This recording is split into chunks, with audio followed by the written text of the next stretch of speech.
to rank what the greatest beer beverage is of all time. You know, we're cracking these beers at the beginning of these episodes. Mm-hmm. At some point, we need to decide what is the greatest beer of all time. Greatest beer that I've ever drank is Dos Equis.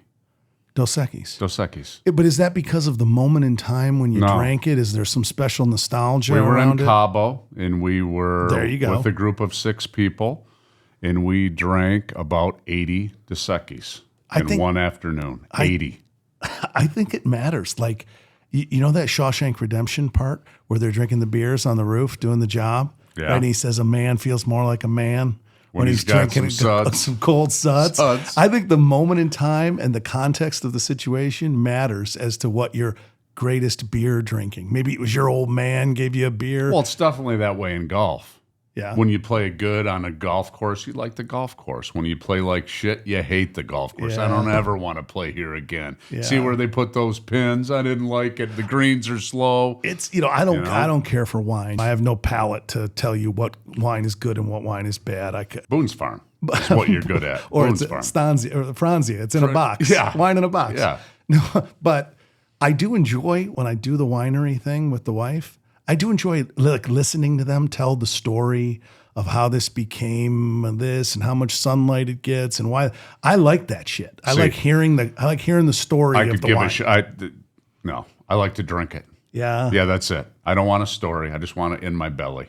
Yeah, that's it. That's the right segue. The Beer Man Cometh. Requiem for a Beer Man. Oh. I got lots of titles. That's I a little keep early. going. I know you can. I know you're going. a human encyclopedia. You can keep going. Since you brought it up, the didactic memory of a human encyclopedia leads us into our GOATQuest debate today. I don't even know what word you just said, but it sounded good. It sounded good. We're talking about defensive backs. Yeah. So you're talking about two positions that can be, depending on the way the defense is coordinated, vastly different in their responsibilities and what they're trying to accomplish, especially also depending on what you're trying to do to the offense that you're going against in scheming. And we're talking about safeties and corners. Today, the pass-happy, wide-open offenses of both the NFL and college football have really put defensive backs in a tough position. It's got to be the most difficult, high stress. You know, of course, the quarterback position has got a lot of responsibilities, but you're out there on an island with a great wide receiver who's usually taller than you and more athletic than you because the best athletes want to score touchdowns and jump up and moss you. Yes. For the Randy Moss fans out there. What's your vantage point, having played with some of the great ones, on how much pressure they felt to perform against great receivers that they had to stop? They're the best athletes in any sport. They have to come up and take on the run. They've got to be tough. They've got to be nasty. They got to take no shit from anyone. Yeah, they can't be flash in the pan. No. Wide receivers have that advantage. Now, if you're really, really good, you don't have to tackle. If you're really that good, like, you know, you used to see Dion come up. Believe me, he wasn't coming up sticking people. He was decent on the run, but he was so good on the pass that you could double team the other receivers. Yeah. So you got Dion on one side. He shuts down that receiver. You can double team another receiver. Changes the whole game. Changes everything. Having a cornerback that good. I was hoping that's what Terry and Arnold would be this year, and he played better. And he got hurt last game too. But yeah, if you've got that makes your defensive line better, makes everybody better. Just makes life easier. So, you know, you look around, Cleveland's defensive backfield gets really high grades. The Ravens' defensive backfield gets really high grades. The Jets' entire defense is ranked among the top. If you had to put a Mount Rushmore together, and I know we're jumping right into it, but which of these guys do you think that you're looking at today has a chance to be one of the greatest? So all three of those teams that you've talked about haven't played that great yet. No. They really haven't. I really like Baltimore. I love their safeties, Marlon Humphreys and Kyle Hamilton. Hamilton's a very instinctive football. He's a ball hawk. He's a Pro Bowler, no question. That, for me, by the way, is the thing with safeties. A great safety, and we'll talk about this with corners too, sometimes the back of the baseball card is deceiving because statistically, a great safety takes away half the field and nobody wants to throw at him anymore. Yeah. And certainly nobody wants to be hit by a safety who is opportunistic. And a corner, the same way, if they're completely shutting down a receiver, if that's not a good matchup, they might have no tackles, no picks, no breakups. I think in the NFL right now, there isn't a corner like Deion Sanders. There isn't one. I can't name one. That's shut down. You don't have to worry about that. They're not throwing to him. That's the way it used to be with Deion. They wouldn't even throw to anybody he was guarding. Yeah. There's no one like that now. And we were talking earlier, when you really look at how many there are out there, it's hard to name them. Like for Baltimore, it's Marcus Williams and Nate Wiggins. Yeah. I don't even know who they are. You watch Sauce Gardner. Gardner gets a lot of buzz. Sauce Gardner's the best corner in the. Now he might be one. He might be the shutdown. He might be the one that you could say. And I think Patrick Surtain, he's good too. But these guys get lost, right? Because he's in Denver. Yeah. I know. And again, with Denver, a nondescript offense. Peyton comes out there. We'll see if he can get it. They draft a quarterback. The whole team complexion. Does anybody even know if Patrick Surtain is shutting down the receiver of the other team? You don't even hear about it. Like we talked about Cleveland. It's Greg Newsome and Martin Emerson. I've heard of Greg Newsome. I've never heard of Martin Emerson. So, there's a lot of these things are safeties. Like Seattle has Devin Witherspoon and Love, solid safeties. But, one of the corners is Tariq Wooden. I've never heard of that guy before in my life. So, I'm L'Jarius Sneed, the Tennessee Titans. Again, Tennessee Titans are might go through they might go through a whole season without being a featured highlight on ESPN. You might not see the Tennessee Titans unless Levis flies through the air trying to score a touchdown and gets helicoptered by somebody. I know we haven't talked about it yet, but I think they have one of the best defensive lines. When you're talking about like 6 players, not just a couple good players. Like 6 players that they rotate in and out, 6 to 7 players that are solid, but they're also 0-3. The Chicago Bears, they made some nice moves in the offseason. They already had a great piece in Brisker and Jalen Johnson. Jalen Johnson. And they got Sweat, too, on a defensive end, right? Jalen Johnson gets a $76 million extension in the offseason, and he's been outstanding. But did you think that the Chicago Bears would have a $76 million DB? No. Have they produced the kind of results that would make you think that they've got Brisker and Johnson in their defensive backfield, 2 of the best playing football right now?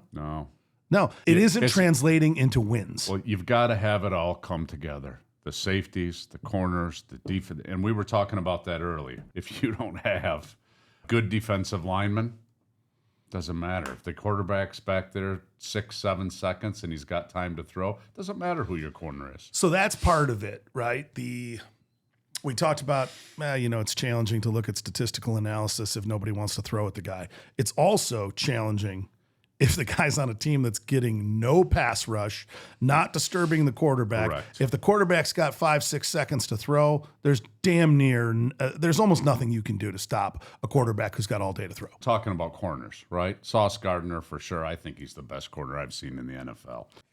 That's in the NFL. When I look at a lot of these guys, I mentioned the Browns. They're led by Denzel Ward. He was another one that would be considered a shutdown corner. He's 3 Pro Bowls, right? He's only 27 years old. He's been to 3 Pro Bowls. I look at these guys, and you brought this up. They got to be able to hit. If they can't come up and support the run, then they better be able to be put on an island all by themselves, a la Deion Sanders. Darrell Green was a guy with Washington back in the day. You put him on an island, you don't worry about him. Famously, the nickname of Darrelle Revis was Revis Island, right? You can leave him on an island. He takes away part of the field. Sure. You're right, though. Sauce Gardner, after him, who can you do that with right now? I don't see anyone. Carlton Davis played much better coming over from Tampa Bay to the Lions. He did. He played much better last week. He did. And the other rookies also played well. For me, Kirby Joseph and Brian Branch, I know they're safeties, but they make, I don't want to say you could have anyone out there. You still need good corners, but they make the Lions defense. And sometimes it's the way the defense plays. When do you bring in the nickel back? How do you use your defensive backs? Are you disguising coverages all the time where you're walking people up and walking people out? The most recent debate, if you've been following ESPN, Mel Kiper Jr., McAfee. They're all talking about this debate around the cover two, the Tampa two. Two deep safeties is hurting the NFL. We talked about this briefly. The way that I think it breaks down is what you were talking about as it pertains to pass rush. If I'm looking at great players right now, if I'm looking at Charvarius Ward for San Francisco or Trent McDuffie from the Kansas City Chiefs, I could take some risks and be a little bit of a gambler trying to get some picks to the house if I had Bosa rushing the quarterback and Chris Jones rushing the quarterback. If you got guys who are getting serious heat on the quarterback, you can take more risks as a corner. No question. No question. And the same for the Detroit Lions. When Hutch is doing what he does and getting to the quarterback, what does the quarterback have, 3-4 seconds? It changes the game, but it's a difficult thing to assess perfectly. Like, who is really playing well? You just have to look at the stats. Look at how many targets they have a game and how they played when they got targeted. What do you think is going to happen here in Miami? Tua has the concussion. Jalen Ramsey, who 2 years ago we would have said that's the best corner in football. He's still on the list. He's still on the list. Right? Ramsey's still on the list. He's 29 years old now. He's a Pro Bowl player. But when you look at the pieces around him, Miami doesn't have a formidable defense. No. Right? They're an offensive football team. They're the McDaniel show. When you try to judge these guys, Devin Witherspoon for the Seahawks, you barely see the Seahawks play unless they come to Ford Field. When you're talking about DBs, you really got to dig into the numbers because a lot of the times they don't stick out on TV unless they make an interception, right? And just because they made an interception doesn't mean that they're the best DB. Maybe they're in the right place at the right time. But just listening to coaches and looking at stats, really you just got to look at the stats. How many times are they targeted and how they do when they were targeted? Yeah, that's right. that's an interesting deep dive stat, right? Because it's not a stat that we're used to seeing on the baseball card. Yeah, we see interceptions, forced fumbles, pass breakups. Correct. What did he do when he picked the ball off? Does he take it to the house? Is he a playmaker? Yeah. I like Deron Bland for that. That's the Cowboys corner. Okay. He's another one. Again, the Cowboys defense has been in disarray, but it's mostly their run defense that has been torn up by people, not as much their pass defense. Well, their pass defense hasn't been that good either. Hasn't been great. If I had to pick my two favorites, it would be Jalen Johnson for the Bears and Sauce Gardner. I would definitely say Surtain is on the. I like Marshawn Lattimore from the Saints too. He's been there for a while. It's tough. I mean, essentially when he's playing, they're going the other way. A lot of these names that I'm looking at on these good teams, a lot of them are rookies. Let's dig in then to the all-time, right? We're looking at the snapshot right now.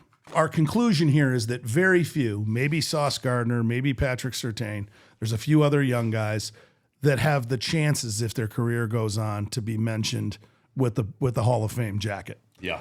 But we saw some unbelievable DBs during times and rules eras when you could do things a little differently and play the position a little differently. Sure. Steve Atwater, for instance, was my favorite person to watch. And he just took people's heads off. That's all he did is headhunt. That's kind of the way I played, well, in college. In the NFL, too, I did headhunt a lot. And that was a good way to tackle. What amazes me is you kind of came in as a strong safety. At Wayne State. Yeah, in college. Yeah. You came in as a strong safety. Yeah. But I played rush end. But you were a college basketball player.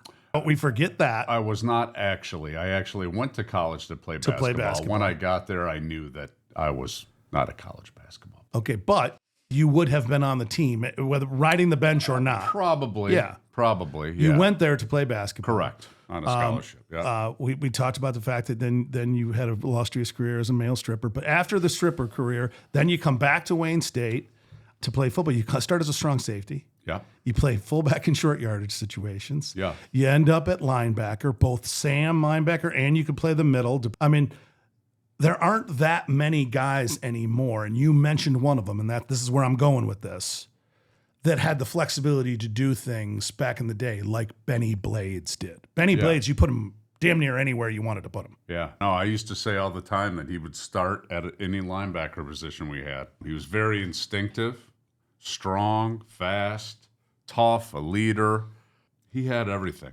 He really did.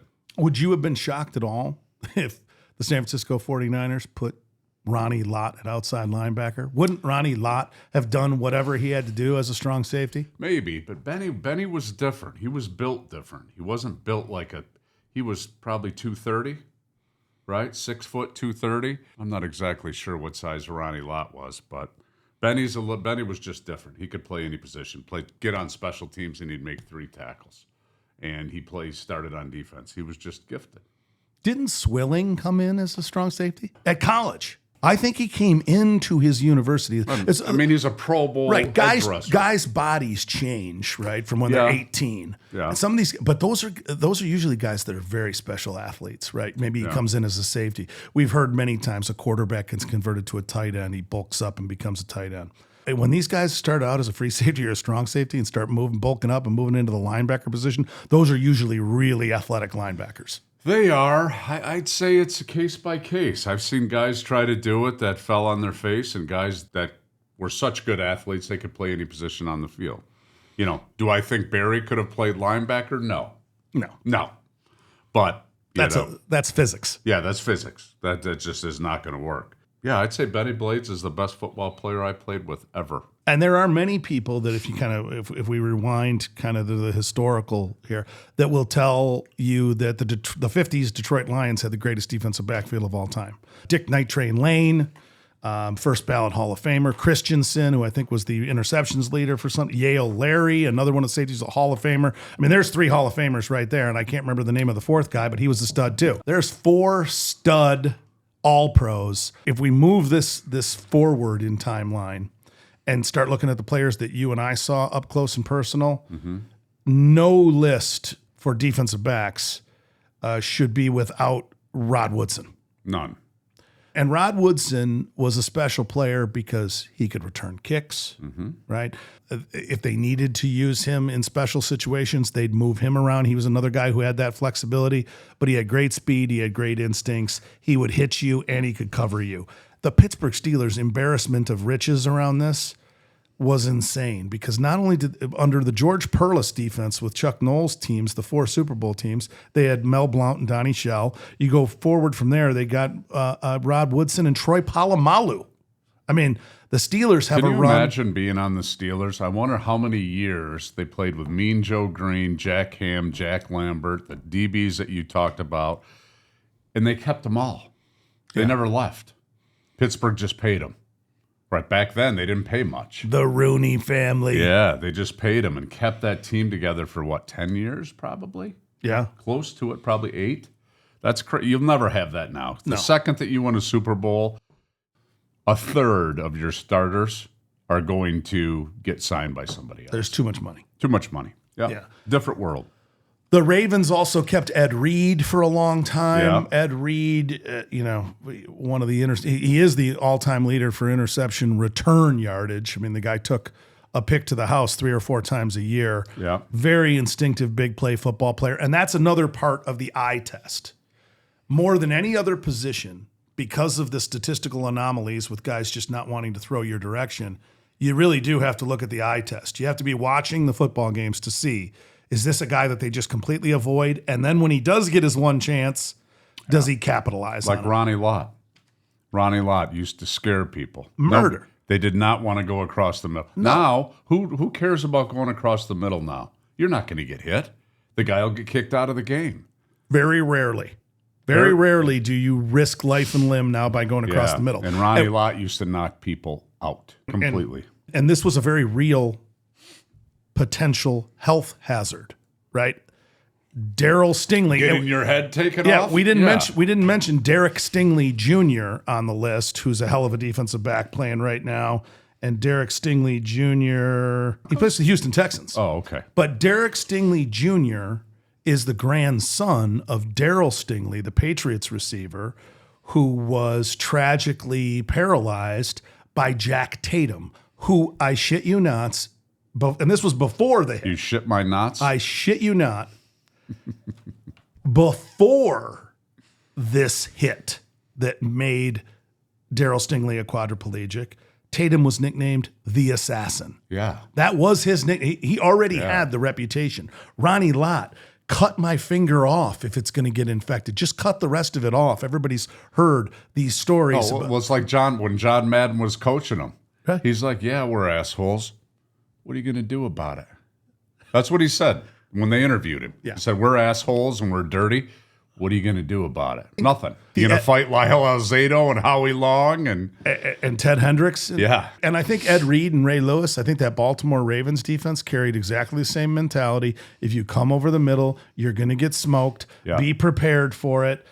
Kenny Easley, I don't know if you remember Kenny Easley. Yeah. Played for the Patriots, did he? Well, Seattle and I think he was the Patriots. Patriots for sure. Okay. 5-time Pro Bowl. He had 32 picks. Palomalu had 32 picks. How about Brian Dawkins? Yeah. Another one that could shut you down. Yeah, and would light you up. No Picks, question. fumbles, tackles. I mean, some of these guys, when you get to the safety position, Brian Dawkins had 1,100 tackles in his career. Very rare. Steve Atwater had over 1,000 tackles. Steve Atwater, I mean, everybody remembers the Christian Okoye hit. Yeah. Right? Yeah. I think it was Monday Night Football. Might have been. Denver and the Chiefs, and Steve Atwater stepped up in the hole. We just saw one the other night with Darius Slay step up in the hole and put a smoke hit down. And that's kind of rare for a DB. It is. It's rare. That's a little It rare. was way less rare when Kenny Easley and Ken Houston from the Oilers, another one that was a perennial All-Pro. When Bum Phillips was coaching defense, it was a life-threatening situation if you went over the middle and you weren't paying attention. Well, I tell people all the time, when we used to run down on kickoff, they used to make a wedge. And the wedge was 2 300-pound linemen and 2 tight ends, or a tight end and a fullback, and they'd lock arms. Well, they can't do that anymore. Can't do that. But if you didn't take out that wedge, you were cut. Real simple. So you're running down and the wedge is coming, and it's 600, 700 pounds of guys. You had to take out the wedge. And if you ran around it, you're pulled and you're cut. Yeah. Yeah, so there's only one way to take out the wedge. It's with your head. Yeah, you got to be a battering ram. That's it. You have to be, and a lot of the rule changes. It's good that we bring that into focus, because that's kind of where we started talking about the current day players and the historical advantage that maybe the older players had. The Raiders are probably the greatest example of that. You mentioned, the discussion of, who cares if John Madden's teams, Tom Flores' teams after John Madden, they didn't care. They didn't. Yeah. The rule book was flexible, right? They were. So I'm asking you a question. Is there no more onside kicks? Yeah, I think the way that this works now is that if you declare that you're kicking an onside kick, everybody knows it now. So everybody goes 10 yards? They move it back. They move it back to the like original, an to old the school, to like the way it was originally. I believe, because you don't want to have the field position advantage of where they've moved the kickoff ball now. I believe that that's the way that it works. We'll check on that. But getting back to these rules that have been altered in disadvantage for the defensive backs, stick 'em. Yeah. One of those Raiders was Lester the Molester Hayes.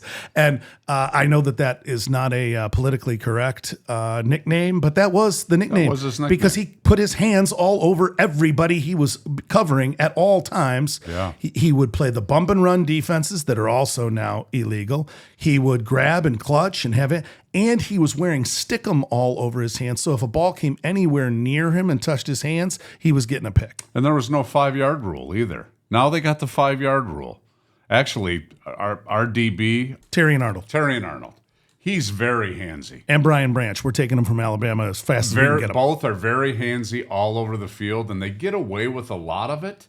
But I think that's what you have to do as a DB. You have to be very handsy. But then again, also, too, they can throw that flag on every play. Every play they can throw the flag on Terry and Arnold. They could.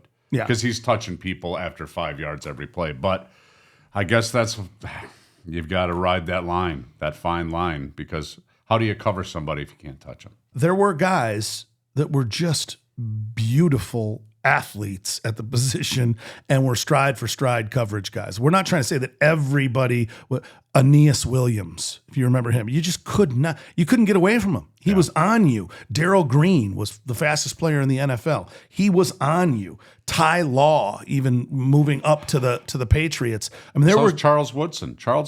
Yeah. Well, Charles Woodson's on Mount Rushmore for me. Yeah. Me too. I would put the guys that we're talking about, the Champ Baileys, Willie Brown, who's now in the news because he had a relationship with the presidential candidate, Kamala Harris. But Willie Brown, mayor of San Francisco, went on for, was a great player. Herb Adderley, going all the way back to the Packers, the Lombardi Packers. But I want to mention another Packer that won world championships, just to take a quick journey. We should learn something on every one of these podcasts. Emlyn Tunnell. I mentioned this guy to you. He was the first African-American New York Giant, defensive back, 9-time Pro Bowl. He made the Pro Bowl every year. In the middle of that, because of World War II, he had to join the Coast Guard. He played 1 year with the Coast Guard team, the San Francisco Coast Guard pilots. Emlyn. Yeah, Emlyn Tunnell. He went to Toledo and then came back. Can't remember where he finished up for college after he came back from the Coast Guard. He did have another short college career before he ended up for the New York Giants and the Green Bay Packers, where he won world championships. He was also the first African-American assistant coach, coached and scouted in the NFL later on with both those teams. The interesting story here, he goes 79 picks, and we've never heard of him. Right? I've never heard of Emlyn. Paul Krause you may have heard of because he's the interception leader, the Vikings, 81 picks, right? Wow. But 79 picks was Emlyn Tunnell. Yeah, he passed away, and this is the greatest football passing away story. He passed away on the practice field with the Giants, July 23rd, 1975. Had a heart attack? Had a heart attack, but he died on the field. You want to talk about a ball? First African-American player for the New York Giants, first African-American coach, 79 picks, world championships, and this son of a bitch died on the field. He left it on the field literally. Well, I'm sure he didn't do it by choice. No, but God bless him. That's a football life. Yeah, that's crazy. That's crazy. I'm going to move this into our all-timers. I've got some guys who are some of my favorites. One of them is coaching for the Lions right now, Aaron Glenn. He was one of my favorites. Everson Walls and Charlie Waters, the safety combination in Dallas. Both of them were pick machines. I definitely have Rod Woodson on there, Ronnie Lott, Ed Reed. We talked about Benny, Dion. I mean, Dion was a corner. If we're going corners, I have Darryl Green and Deion Sanders. I mean, I think that Darryl Green and Deion Sanders are 1 and 2. Some of these guys shifted, right? Woodson played corner and then played safety. Yeah, then he played safety. And that wasn't all that uncommon. Richard Sherman, kind of the Seattle Seahawks, he was a guy who could move around. He played corner, though. Mostly corner. Aeneas Williams was a corner, though. If I had to, again, if I'm putting together that Mount Rushmore. Isn't it amazing how quickly you get old? If you're a corner or a running back in the NFL, just that little half step that you lose by turning 29 or 30 is the whole difference. Which is why. It's unbelievable. Which is why Deion Sanders, Darryl Green, Rod, these guys who could do it for a decade. They did it for 15 years. If you could do it for a decade, Eric Allen. You remember Eric Allen? Yeah. Another guy. Did it for a long time. Patrick Peterson, more recently. Yeah. Did it for a long time. Lem Barney, a non-winning era for the Lions. But you ask the old-timers about Lem Barney. I mean, he was the truth. Yeah. Yeah.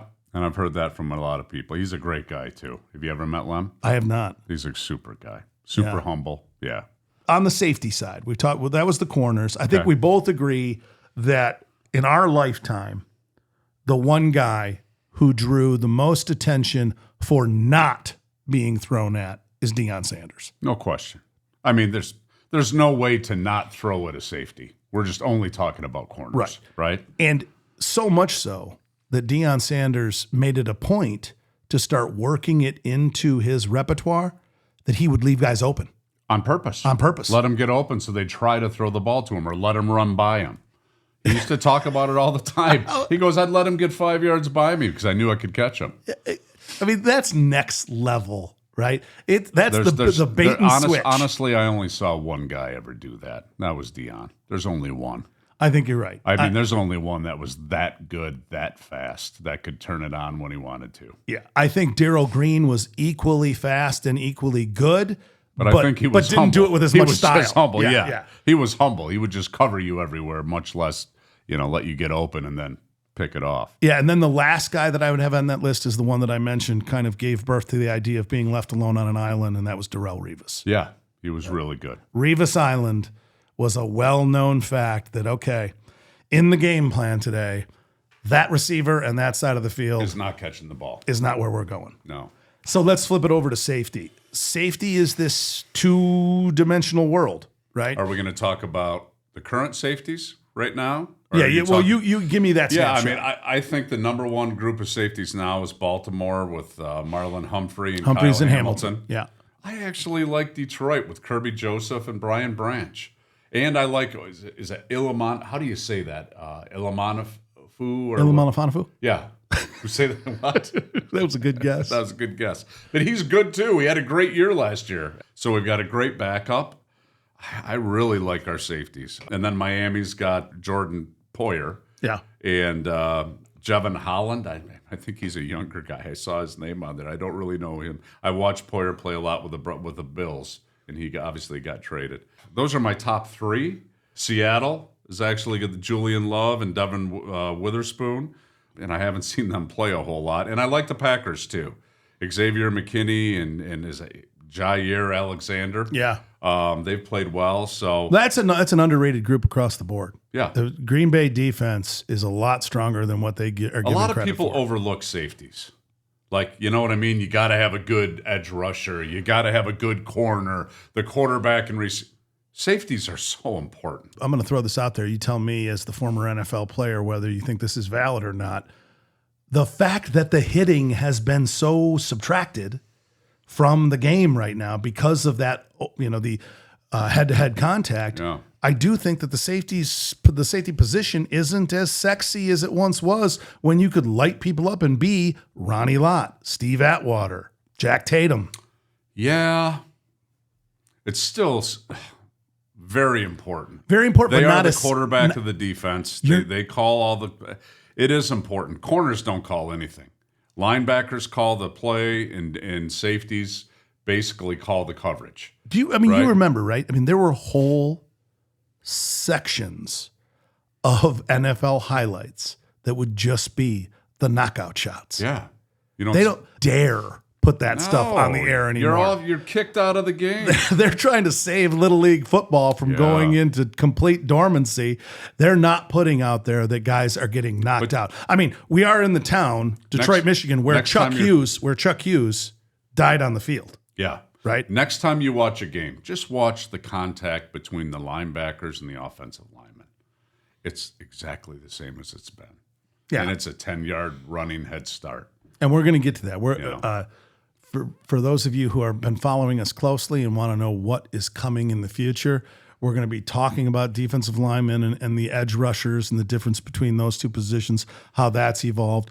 We're actually going to be going outside of football. We're more than just football fans. We're going to be giving you an NHL hockey preview before the season begins, an NBA basketball preview before the season begins, a playoff preview for Major League Baseball, because amazingly, left for dead, 10,000 games under 500, the Detroit Tigers are knocking on the door trying to get into the playoffs. Playing right now. Right. We just saw him when we were at the And restaurant. there's two historical storylines going on with Aaron Judge hitting dingers like they've gone out of style in New York, and Shohei Ohtani pitching, hitting home runs, stealing bases, going 6 for 6 for 10 RBIs.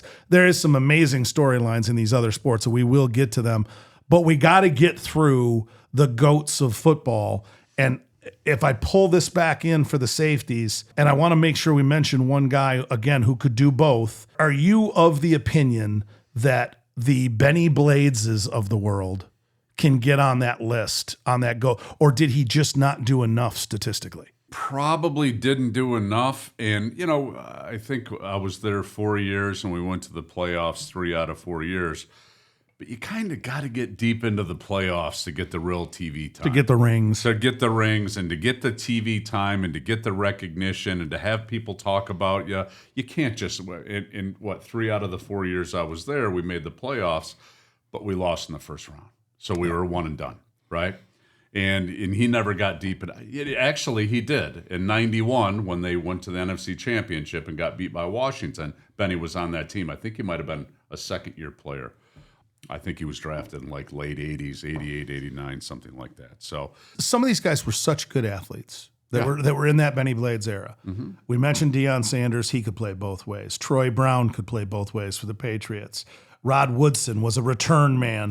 Charles Woodson. There are a lot of athletes today that could play both ways. They're not asked to, but they could. There's no question. Charles Woodson, though, did, and when it was asked of him at a high level. Patrick Peterson had flirtations with both sides of the ball. Do you think that that's done? Are we so specialized now? No, but you know, my story is I was drafted as a linebacker, and I think it was like week 5 or 6 of my rookie year.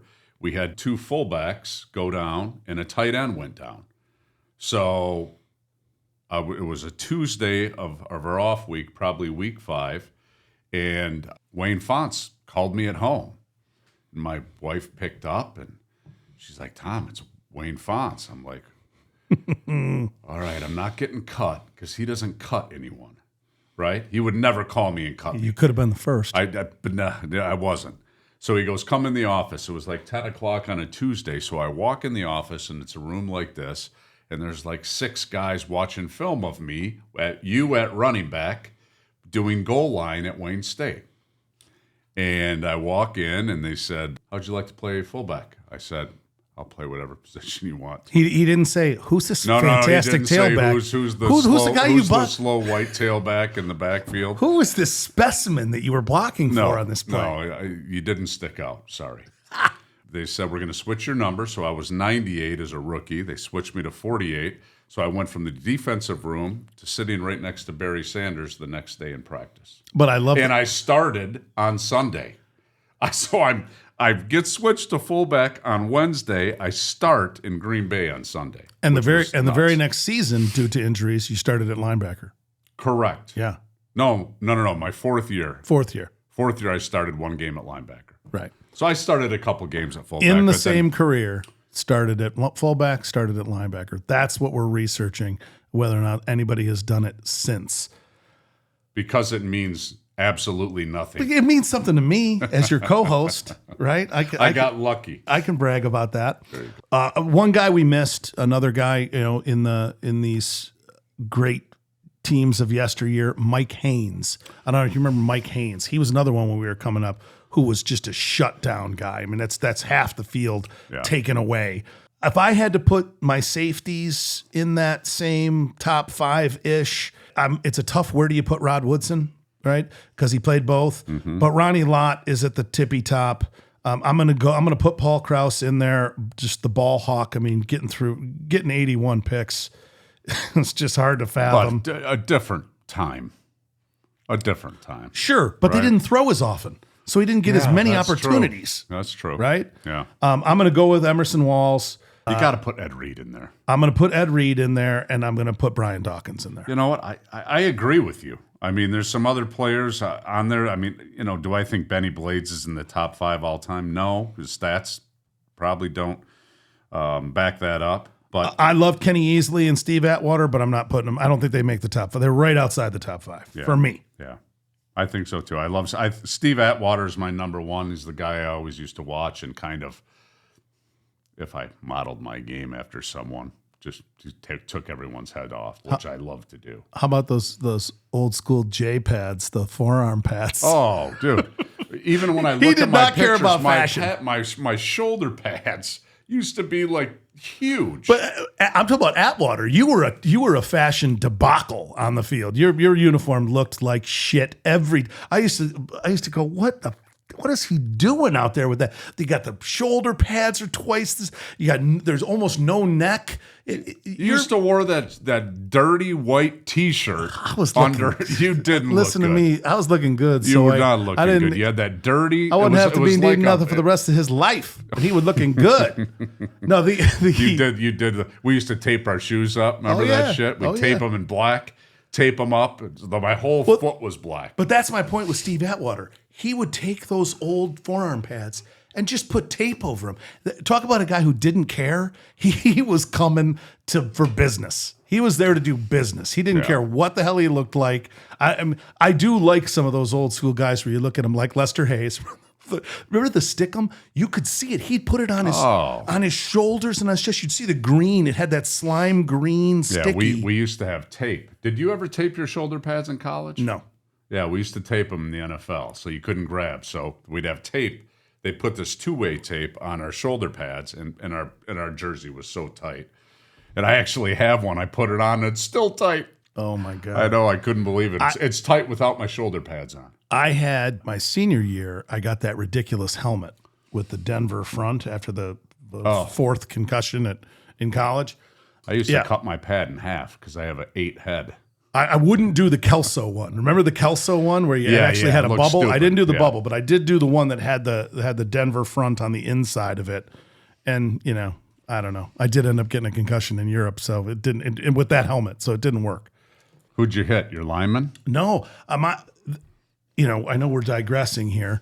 The maybe we cut. We've been digressing. Maybe we cut this. Maybe we cut minutes. this. Maybe we don't. But I'm playing in Belfast, Northern Ireland, and with a couple of our buddies who we know very well. Yeah. Eric Burton, shout out to Burt's, and Dustin Cunningham, the Mad Irishman. And I ran a guy over on the sideline. The mean Irishman. The mean Irishman. I did one of those classic, you know how you gear up when you kind of gear up like you're going to run out of bounds and then you plant the foot and drive back into the field? I did the little gear up like I'm going to run out of bounds. He eased off. I turned, ran right over him, knocked him into like the long jump pit in the sideline because there was a kind of a track. So you did the quarterback trick where you're going to like go down on your knee? Yeah, completely faked this guy out thinking I was going to go out of bounds. I ran him right over and I got the concussion. I saw it was one of those visual impairment concussions. We used to call it seeing stars, but this one was kind of a little more than that. The worst concussions aren't the ones that are a hard hit. They're the ones that you're not expecting. Those are the worst concussions. Like, good run, Joe, and somebody whacks you in the head. I've got a concussion from somebody Joe Woloszewski whacked me in the head after I made a play, and I wasn't looking and I wasn't expecting it. Yeah. I walked around like 20 minutes. I didn't know where in the hell I was at. Yeah, because, and anybody that's had any kind of experience with this knows that it's the way the brain shifts and hits against the skull. If you're not prepared and your neck is loose, the brain is going to do some things that it wouldn't do if you were stressed up and ready and prepared. Whatever it was, that concussion. Loose brain syndrome. I have that. That's for that sure. concussion led me to give my pads away in the locker room. I could have gone with our coach. The Cologne Crocodiles were starting up their team in Europe. I said to myself right there, deep breath, if you're getting concussions when you run somebody over, you need to give it up. Yeah. You need to move on. Yeah. And I think that Tua Tagliova, I know I didn't pronounce his last name perfectly. I think that he needs to think long and hard. Hamlin, on that hit, did not hit him with his helmet. No. He did not hit him with his shoulder pad. He hit him with his bicep. He hit into Hamlin's chest and arm. That's my point, though. The worst concussions are the ones that don't really look that bad, that people say, what are you, a pussy? But he should have been prepared for that hit. He was running the ball and diving towards the goal line. If his head and neck weren't prepared for that. There's no preparing for a concussion. It just happens. Sometimes it's when it hits the ground. But you can prepare for the hit, and he should have been prepared for that hit. How many times did you get blindsided in college? Oh, sure. That you weren't prepared for the hit? Yeah, but sometimes those were 50? Sometimes you get knocked on your ass. It's kind of the cleanest hit you can ask for. And it doesn't hurt at all. Right. Yeah. It's just, you got smoked. Yes. Your legs are out from under you. Somebody hit you clean like this, you know? Yeah, it looks good on film, but it didn't hurt you. Yeah. Looks good on film for them, not for exactly. you. Exactly. Yeah, so give me your final list there. Your overall final list. For safeties, Steve Atwater. I'm going to go Ed Reed, Rod Woodson. God, I love Ronnie Lott. I can't believe I picked somebody over Ronnie Lott. Yeah, I mean those are my top. Those are my top 4 or 5. I mean, there's other people I could name. And then on the corner side, we're both at Deion Sanders. There's Deion and there's everybody else to me. I've got Darryl Green right up there with him. I got Darrelle Revis right up there with him. Darrelle Revis, yeah. We didn't mention Mel Blount. We mentioned him a little bit. We didn't mention Rondé Barber. We mentioned Lester Hayes. I got to put Aeneas Williams up there. Again, a guy who never played for great football teams, but was just an absolute flypaper on people out there. And my favorite, who we haven't mentioned up to this point, would be Frank Minifield. You remember Minifield with the Browns? Yeah. Yeah. He was another one that was just a little guy. He didn't win shit. I mean, they didn't win. They didn't win. A little. I like the guys who always were punching above their weight. Yeah. Right. And he was one guy. Well, all corners are punching above their weight. Yeah. Like you said, they got to cover Calvin Johnson. Are you kidding me? Yeah. I mean, you're giving away a foot. And my Emlyn Tunnel story that I gave you there, the great life and football story, his nickname, classically, was the Gremlin. Cheers to that. Cheers to that. All right, one more time. Or that's our defensive backfield episode. And some safeties. We talked, well, that's defensive backfield. Yeah. Safeties and corners. Yeah. This, as usual, has been wonderfully produced, expertly produced, mediocrely researched, more than ever today. Yeah. Mediocrely researched. We can barely put the modern day corners on a list of 10 right now. Seriously, though. It is. I mean, look at how many such a young man's game. Look how many corners have changed teams. Most of these guys are in their third or fourth. I don't even know who they are. Yeah, I don't even know who they are. You turn around and your team's got a whole new defensive backfield. Yeah. But that's the way it is. And if you look in the show notes, you'll see that we're available on all the platforms: Apple, Podbean, Spotify. We're on YouTube if you care to look at our ugly mugs. But go to the website, give us some feedback, leave us some 5-star reviews Facebook. if you love it. We're on Facebook too. Are we on Facebook? We're on Facebook. What do you mean? We're all over Facebook. My mom calls it Fishbook. Fishbook. She can't pronounce any of these things. It's social media. All right. Good night. Goodbye. And Beer Man, from Beer Man and Joe Willie, it's a GOAT Quest afternoon. Beautiful.